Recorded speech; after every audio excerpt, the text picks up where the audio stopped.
नमस्कार दोस्तों, आप सभी लोगों का study plus for civil services के इस ऑनलाइन प्लेटफॉर्म पर स्वागत है। फ्रेंड्स, दुनिया के कई विकसित देशों में पिछले कुछ दिनों से मंकी पॉक्स संक्रमण के मामले तेजी से बढ़ते हुए दिखाई दे रहे हैं। मंकी पॉक्स संक्रमण मुख्य रूप से अब तक मध्य और पश्चिम अफ्रीका के हिस्सों में अधिक देखा जाता रहा है। हालांकि पिछले कुछ समय से यूरोपीय देशों में इसके बढ़ते मामले विशेषज्ञों के लिए चिंता का कारण बने हुए हैं। अमेरिका, कनाडा और ऑस्ट्रेलिया सहित 9 यूरोपीय देशों में मंकी पॉक्स के मामले तेजी से बढ़े हैं। यूरोपीय देशों में मंकी पॉक्स का यह अब तक का सबसे बड़ा प्रकोप बताया जा रहा है। तेजी से बढ़ते संक्रमण को देखते हुए अब एक बड़ा सवाल खड़ा हो रहा है कि क्या दुनिया के कई देश कोविड-19 की ही तरह एक और महामारी की तरफ बढ़ रहे हैं। पिछले दिनों 7 मई को पहली बार नाइजीरिया से इंग्लैंड लौटे एक व्यक्ति में मंकी पॉक्स की पुष्टि हुई थी। तब से अब तक यूरोप के कई देशों में इस दुर्लभ वायरस संक्रमण के 100 से अधिक मामले दर्ज किए जा चुके हैं। विकसित देशों में मंकी पॉक्स के मामले काफ़ी दुर्लभ माने जाते रहे हैं। हालांकि जिस गति से अब ये बढ़ रहा है, इससे वैज्ञानिक काफ़ी चिंतित हैं। आइए आगे इसके संभावित खतरों के बारे में जानते हैं। Friends, myself Sudhir Kumar Srivastava, faculty of science and technology, ecology environment. आज हम लोग बात करने वाले हैं मंकी पॉक्स के बारे में। पूरी चर्चा करेंगे हम लोग। मंकी पॉक्स वायरस, जैसा बताया मैंने कि आउटब्रेक हो रहा है, बहुत तेज़ी से ये दुनिया में फैल रहा है। विश्व स्वास्थ्य संगठन के अनुसार 27 मई यानी कि शुक्रवार को कहा गया कि 20 देशों से मंकी पॉक्स के 200 से अधिक पुष्टि या संदिग्ध मामले सामने आए हैं। यूरोप, एशिया प्रशांत, मध्य पूर्व और अमेरिका के देश संक्रमण की सूचना दे रहे हैं। वैश्विक स्वास्थ्य संगठन निकाय के एक वरिष्ठ अधिकारी ने आशंका जताई है कि मंकी पॉक्स का सामुदायिक प्रसार यानी कि कम्युनिटी स्प्रेडिंग हो सकती है या होगी।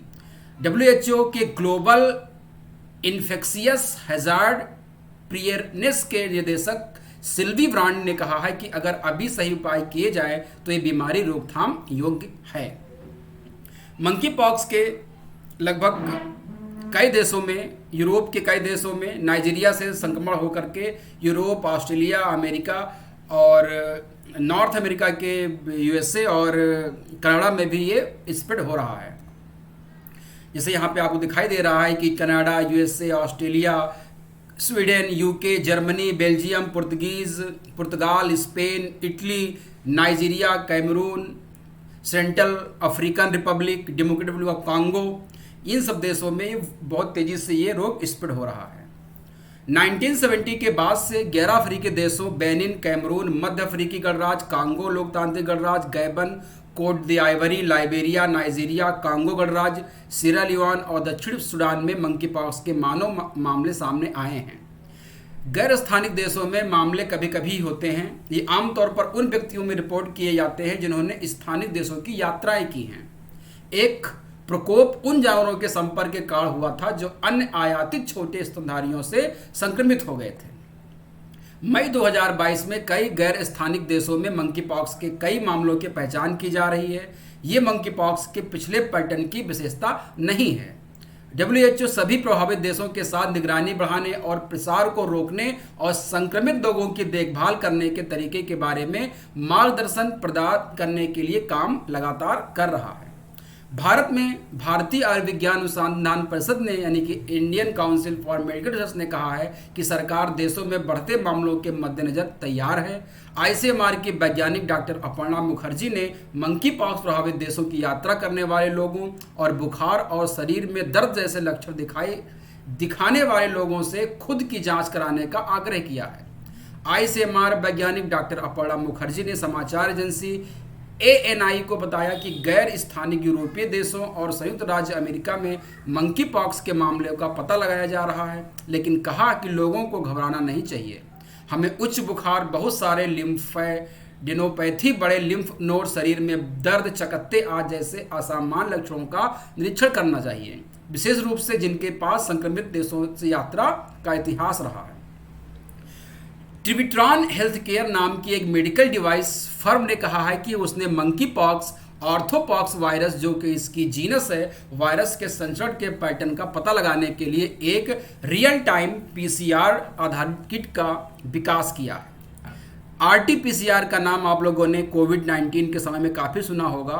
तो RT-PCR जो है ये स्पेशली बनाया गया है मंकी पॉक्स की डायग्नोसिस के लिए। पीटीआई ने बताया है कि महामारी विज्ञान, प्रसार के स्रोतों और वायरस के संचरण के पैटर्न को समझने के लिए वर्तमान में शोध कार्य चल रहे हैं। ट्रिप्टान की भारत, अमेरिका, फिनलैंड, तुर्की और चीन में 15 विनिर्माण सुविधाएं हैं जो चिकित्सा प्रौद्योगिकी उत्पादों को पेश करती है। WHO के अधिकारियों ने यह भी कहा है कि मंकी पॉक्स वायरस के खिलाफ सामूहिक टीकाकरण की फिलहाल कोई आवश्यकता नहीं है, लेकिन लक्षित टीकाकरण टारगेटेड वैक्सीनेशन उन लोगों के लिए उपलब्ध है जिनका संक्रमित लोगों के साथ निकट संपर्क रहा है। हम जानेंगे कि मंकी पॉक्स क्या है। तो एक वायरल जूनोटिक रोग है जो मनुष्यों से जंतुओं में, जंतुओं से मनुष्यों में फैलता है। बंदरों में चेचक जैसी बीमारी के रूप में पहचाना जाता है, इसीलिए इसे मंकी पॉक्स नाम दिया जाता है। यानी कि बंदरों में चेचक के जैसे दाने पड़ते हैं, वैसे ही दाने मनुष्यों में इस रोग में पड़ते हैं, इसीलिए इसका नाम मंकी पॉक्स रखा गया है। ये नाइजीरिया के लिए स्थानिक है, यानी कि नाइजीरिया का मेन ये रोग है। ये मंकी पॉक्स वायरस के कारण होता है। इसकी जो फैमिली है वायरस की, उसका नाम है पॉक्स विरिडे, और इसका जो जीनस है वो है आर्थ्रोपॉक्स वायरस। वायरस का प्राकृतिक मेजबान अपरिभाषित रहता है, यानी कि नेचुरली ये कहाँ किस रूप में रहेगा ये इसकी जानकारी नहीं होती है, लेकिन कई जानवरों में बीमारी बताई जा गई है। मंकी पॉक्स वायरस के स्रोत के रूप में जाने जाने वाले जानवरों में बंदर, एप, विभिन्न प्रकार के जो आपके रोडेंट्स होते हैं, कृंतक होते हैं, चूहे हो गए, गिलहरी हो गई, पेरी कुत्ते हो गए और खरगोश इसमें शामिल हैं। अगर हम बात करते हैं इसके प्रकोप की, तो पहली बार 1958 में डेमोक्रेटिक रिपब्लिक ऑफ कांगो में बंदरों में इसको सबसे पहले रिपोर्ट किया गया था, और डेमोक्रेटिक रिपब्लिक कांगो में ही 1970 में मनुष्य में पहली बार ये वायरस देखा गया था। 2017 में नाइजीरिया ने पिछले पुष्टि किए गए मामले के 40 साल बाद सबसे बड़े प्रलेखित प्रकोप का अनुभव किया था। इसके बाद कई पश्चिम और मध्य अफ्रीकी देशों में इस बीमारी की सूचना मिली थी। मंकी पॉक्स वायरस जो फैमिली है, इसमें दो तरह के क्लैड हैं। एक पश्चिमी अफ्रीकी क्लैड समूह है और एक कांगो बेसिन यानी कि मध्य अफ्रीकी क्लैड समूह है। यानी कि मंकी पॉक्स वायरस के दो समूह होते हैं, याद रखिएगा, पश्चिमी अफ्रीकी क्लैड और कांगो बेसिन मध्य अफ्रीकी क्लैड। अगर हम लक्षण की बात करते हैं तो संक्रमित लोगों में चिकन पॉक्स जैसा ही दिखने वाले दाने निकल आते हैं, लेकिन इन दानों में अंतर ये होता है कि जैसे बंदरों में चिकन पॉक्स दाने निकलते हैं उस प्रकार के दाने निकलते हैं, लेकिन मंकी पॉक्स से होने वाले बुखार, अस्वस्थता और सिर दर्द आमतौर पर चिकन पॉक्स के संक्रमण की तुलना में अधिक गंभीर होते हैं। रोग के संचरण में मंकी पॉक्स को चेचक से अलग किया जा सकता है, क्योंकि मंकी पॉक्स में लिम्फ ग्लैंड्स जो होती हैं उनका आकार बढ़ जाता है, यानी कि लिम्फ नोड अफेक्टेड होते हैं। कैसे फैलता है ये? तो प्राथमिक संचरण एक संक्रमित जानवर के रक्त, शारीरिक तरल पदार्थ या त्वची या श्लैष्मिक घावों के सीधे संपर्क के माध्यम से हो सकता है। संक्रमित जानवरों का अपर्याप्त पका हुआ मांस खाना भी एक जोखिम कारक हो सकता है। मानव से मानव संचरण संक्रमित श्वसन पथस्राव यानी कि रिस्पायरेटरी ट्रैक्ट के थ्रू, संक्रमित व्यक्ति के त्वचा के संपर्क में आने से, उसके घाव के संपर्क में आने से, रोगी के तरल पदार्थों या घाव से स्रावित दूषित वस्तुओं, उसके कपड़े, उसके तौलिया, उसके बिस्तर आदि के संपर्क में आने से भी ये रोग फैल सकता है। संचरण टीकाकरण या प्लेसेंटा के माध्यम से भी हो सकता है, यानी कि इसका संचरण टीकाकरण से, इंजेक्शन से या प्लेसेंटा के थ्रू भी जन्मजात मंकी पॉक्स भी हो सकता है। ये तेजी से फैलता है। इसकी जो वैधता होती है वो 10 में से 1 के मौत का कारण बनती है, यानी कि ये एक व्यक्ति में संक्रमण अगर हुआ है तो 10 लोगों को संक्रमित कर सकता है, उनमें से 1 की मृत्यु हो सकती है।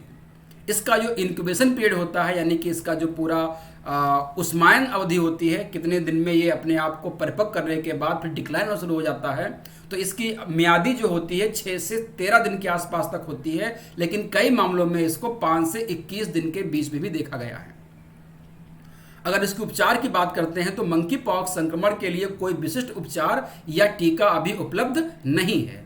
अतीत में एंटी जो चेचक के जो मंकी टीके लगाए गए थे वो मंकी पॉक्स को रोकने में 85% प्रभावी दिखाई दे रहे हैं। गंभीर मामलों के लिए इसमें वैक्सीनिया इम्यून ग्लोबुलिन VIG की सिफारिश की जा रही है। एक एंटीवायरल है जिसे चेचक के इलाज के लिए विकसित किया गया था, टेकोविरिमेट, टेकोविरिमेट, जिसे TPO-XX के रूप में व्यवसायीकरण किया गया है, जिसे जनवरी 2022 में मंकी पॉक्स के इलाज के लिए अनुमोदित किया गया था। तो ध्यान रखिएगा, रिकोविरिमेट जो है ये इस समय एक एंटीवायरल है वैक्सीन, जिसको चेचक के रूप में विकसित किया गया था और मंकी पॉक्स के इलाज में इसको दिया जा रहा है। तो ये एक जानकारी थी और काफ़ी दुनिया में बहुत तेज़ी से फैल रहा है। तो अपने आप को सुरक्षित रखिए, कोई भी लक्षण दिखाई देते तुरंत आप डॉक्टर के संपर्क में जांच कराइए और अपने आप को आइसोलेट कर लीजिए। वैसे तो ये रोग अपने आप 6 से 15 दिन के अंदर अपने आप खत्म हो जाएगा, लेकिन अगर गंभीर समस्या होती है तो आप डॉक्टर के संपर्क पर रहें, इलाज कराइए और अपने आप को लोगों से अलग रखिए और स्वस्थ रहिए। आज के लिए इतना ही। थैंक यू, धन्यवाद।